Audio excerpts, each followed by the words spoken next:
Restaurants లేదా ధాబాకి వెళ్ళినప్పుడు రోటీ నాన్తో పాటు మనం ప్రిఫర్ చేసేది జీరా రైస్ కదండి. మరి అదే జీరా రైస్ మనం ఇంట్లోనే సేమ్ టేస్ట్ వచ్చేలాగా ఎలా చేసుకోవాలో మీకు చూపించిన. హలో ఎవ్రీబడి, నేను Sujani. Welcome to my channel salt and Sujani, my daily cooking blog. దానికోసం నేను ఇక్కడ 4 కప్పులు బాస్మతి రైస్ తీసుకున్నానండి. నీట్గా వాష్ చేసేసి ఒక అరగంట సేపు నానబెట్టుకున్నాను. ఆ తర్వాత దీన్ని ఎలక్ట్రిక్ రైస్ కుక్కర్లో 1:1.5 రేషియో చొప్పున, అంటే 1కి 1.5 కప్పు వాటర్ వేసుకొని పొడిలాడేటట్టు మంచిగా ఉడికిచ్చేసుకున్నానండి. ఇప్పుడు ఒక కడాయి పెట్టుకున్నాను. దాన్ని కొంచెం నాన్ స్టిక్ ఎఫెక్ట్ వచ్చేలాగా హై హీట్లో వేడి చేసుకున్నాను. ఆ తర్వాత మనము ఇలా వాటర్ వేసి చూస్తే ఇలా పర్ల్స్లా ఫామ్ అవుతుంటే మనకి ఇది నాన్ స్టిక్ లాగా అయినట్టు అనమాట. సో ఆ వాటర్ తీసేసి ఇప్పుడు దీంట్లోకి నేను తగినంత ఆయిల్, అంటే ఒక 2 టేబుల్ స్పూన్స్ ఆయిల్, అలాగే 2 టేబుల్ స్పూన్స్ నెయ్యి వేసుకున్నానండి.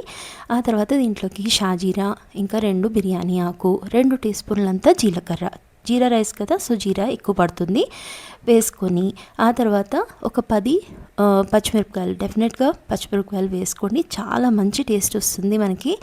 అండ్ మీకు ఎన్ని కావాలో అన్ని వేసుకోవచ్చు. స్లిట్ చేసి వేసుకున్నాను. అలాగే ఒక గుప్పెడు పుదీనాని కూడా నేను సన్నగా చాప్ చేసి వేసుకున్నాను. ఇవన్నీ కూడా మంచిగా వేగిన తర్వాత ఇదిగోండి రైస్ ఎంత పొడిలాడుతూ వచ్చింది చూసారా.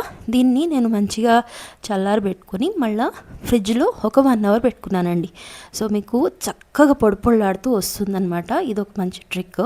సో ఫ్రిడ్జ్లో పెట్టి తీసిన రైస్ అయితే మీకు ఇక్కడ బియ్యం గ్రెయిన్ అనేది విరిగిపోతుందన్న భయం ఉండదు. ఎందుకంటే మనం దీన్ని బాగా కలపాల్సి వస్తుంది.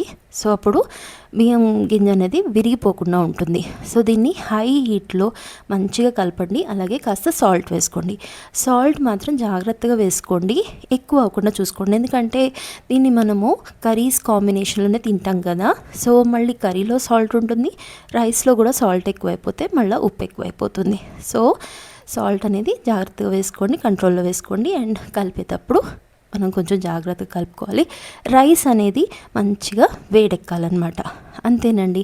సన్నగా తరిగిన కొత్తిమీరతోటి ఫినిష్ చేసుకుంటే మనకి రెస్టారెంట్ స్టైల్ జీరా రైస్ అనేది రెడీ అయిపోతుంది. నా ఛానల్లో దీనికి కాంబినేషన్గా తినేటట్టు మీకు ఎన్నో రెసిపీస్ ఉన్నాయి. వెజ్లో అయితే సర్సో కా సాగ్, పాలక్ పనీర్, మేథీ మటర్ మలాయ్, దాల్ మఖనీ, అరటికాయ కోఫ్తా కర్రీ, ఇంకా నాన్ వెజ్లో అయితే mutton curry, chicken curry, egg curry చాలా ఉన్నాయండి. ప్లీజ్ నా ఛానల్ని ఒకసారి చెక్అవుట్ చేయండి, ఓకేనా. సో రెసిపీ నచ్చినట్లయితే లైక్ చేయండి. నా ఛానల్ని ప్లీజ్ సబ్స్క్రైబ్ చేసుకోండి. మీ ఫ్రెండ్స్ అండ్ ఫ్యామిలీతోటి నా రెసిపీస్ని షేర్ చేసుకోండి. మరో రెసిపీలో కలుద్దామండి. Thank you for watching.